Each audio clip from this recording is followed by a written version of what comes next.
Hello everyone, this is Eric. Welcome to my YouTube channel. So today we going to summarize on the book Thinking Fast and Slow by Daniel Kahneman Part 2. So let's start. 6. Hate numbers. Why we struggle to understand statistics and make avoidable mistakes just because of it. How can you predict this will happen or not? One effective way is to remember the base rate. It refers to the base rate in the statistic, on which the other statistics depend. For example, imagine a large taxi company has 20% yellow cars and 80% red cars. That is, the base rate for yellow taxis is 20% and for red cars is 80%. If you call a car and want to guess its color, remember the base scale and you will make a relatively accurate prediction. So one should always keep the base rate in mind when predicting an event, but unfortunately this is not usually the case. In fact, forgetting about the base rate is extremely common. One of the reasons we forget about our base rate is that we focus on what we expect rather than what is most likely to happen. For example, imagine the taxis above. If you see 5 red cars passing by, you may begin to feel the high probability that the next one will be red.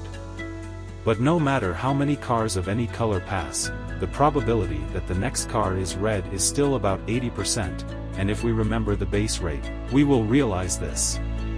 But instead, we often focus on what we expect to see, a yellow car, and so it's easy to make mistakes.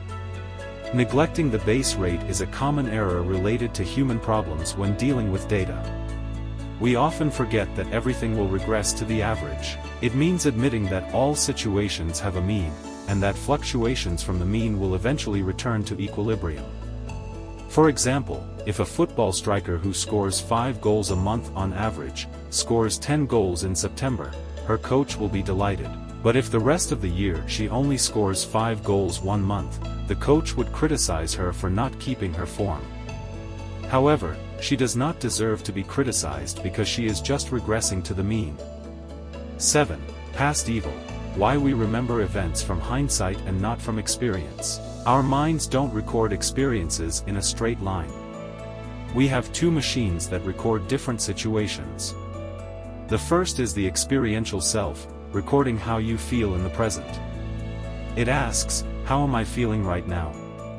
Second is the flashback being, which records the entire event that happened. It asks, how do I feel in general? The experiencing self is a more accurate description of what happened, because how we feel at that moment is the most accurate. But the flashback ontology is not as accurate because it records only some of the salient memories after the event is over. There are 2 reasons why memory dominates experience. The first cause is called duration neglect, where we forget the whole course of an event to remember a small part of it. That's because of the peak-end rule, where we often overemphasize what happens at the end of an event. For visualization, consider an experiment that recorded people's memories of a painful colonoscopy. Before the endoscopy, people were divided into 2 groups. One group had a very long colonoscopy, while the other group had a faster endoscopy, but the pain gradually increased at the end. You would think the most uncomfortable patients were those who had a longer colonoscopy, because they had to endure the pain longer. That's exactly how they felt at the time.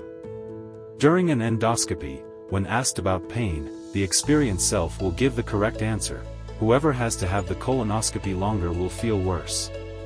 However, in the end, when the flashback self took over, those who had a quick colonoscopy with a more painful ending felt the worst. This survey provides a clear example of the effects of ignoring time and the law of peaks and troughs, and our inaccurate memories. 8. Willpower. How regulating the focus of the mind can have a dramatic effect on our thoughts and behavior. Our minds use different levels of energy depending on the type of work. When there is no need to call for attention and little energy, we are in a state of cognitive ease. However, when attention is needed, the mind uses more energy and enters a cognitive strain. These changes in the brain's energy levels have a dramatic effect on the way we act. When the mind is at ease, the emotional system 1 dominates the mind, and the logical and energy-intensive system 2 weakens. This means we'll be more intuitive, creative, and happy to make decisions, but we're also more likely to make mistakes. When our minds are tense, our awareness is heightened, and System 2 takes over. System 2 tends to double-check our judgments than System 1, so even though we may be less creative, we will make fewer mistakes. You can deliberately influence the amount of energy the mind uses to choose which system to master for each task. For example, if you want your message to be more persuasive, try switching to a relaxed state of mind. One way to do this is to be exposed to repetitive information over and over again. If information is repeated to us, or easier to remember, it becomes more persuasive. That's because the mind has changed to respond more positively when exposed to the same message over and over again.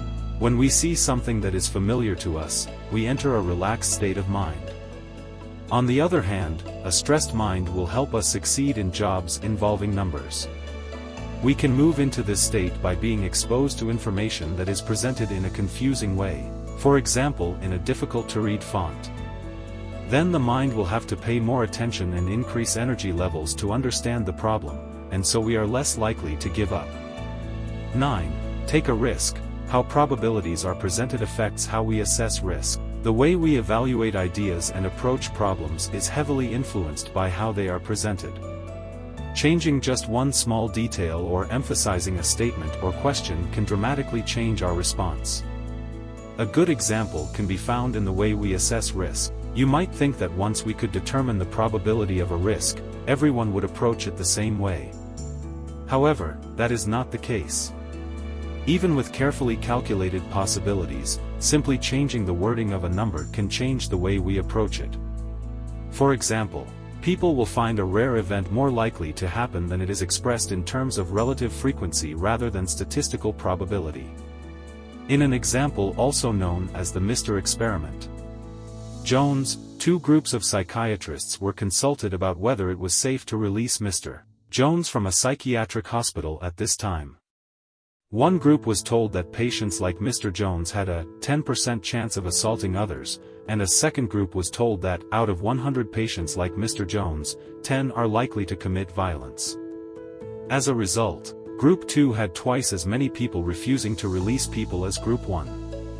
Our focus is also distracted from statistically relevant information, known as denominator neglect. This happens when we ignore obvious statistics in favor of vivid mental images that can influence our decisions. For example, the following two sentences: this drug will protect children from disease X but has 0.001% permanent disfigurement, with 1 in 100,000 children taking this medicine will be permanently disfigured. Even though the meaning of the two sentences is the same, the latter conjures up the image of a deformed baby and has a greater impact, and that is why it makes us hesitate to take this drug. 10. Not robots. Why humans don't make decisions based on reasoning. How do individuals make choices? A group of influential economists have long argued that people make decisions based on rational reasoning. They argue that everyone chooses according to utility theory, asserting that when individuals make decisions, they only look at rational data and choose the option with the greatest total utility. For example, utility theory would make the following sentence: if you prefer oranges to kiwis, you would choose a 10% chance of getting oranges over a 10% chance of getting kiwis. Obviously, isn't it? The most influential group of economists in the field is concentrated at the Chicago School of Economics, and their most famous scholar is Milton Friedman. Using utility theory, the Chicago School held that individuals in the market were super-rational decision-makers, what the economist Richard Thaler and lawyer Cass Sunstein would later call econs. With the merchant, each individual behaves exactly the same, valuing goods and services based on their rational needs.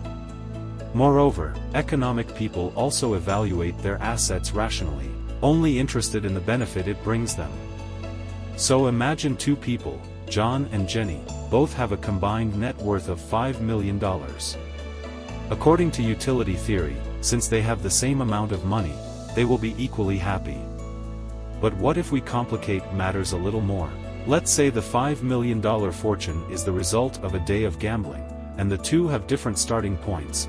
John initially has only $1 million and ends up getting 5 times as much, whereas Jenny starts with $9 million and the loss is only $5 million. Do you still think John and Jenny are equally happy with $5 million? Obviously, we judge things by more than mere utility. As we will see in the next section, because people do not view utility as rationally as utility theory asserts, we can make strange and irrational decisions. For part-3 stay tuned. Thanks for watching video. Please like and subscribe to our channel.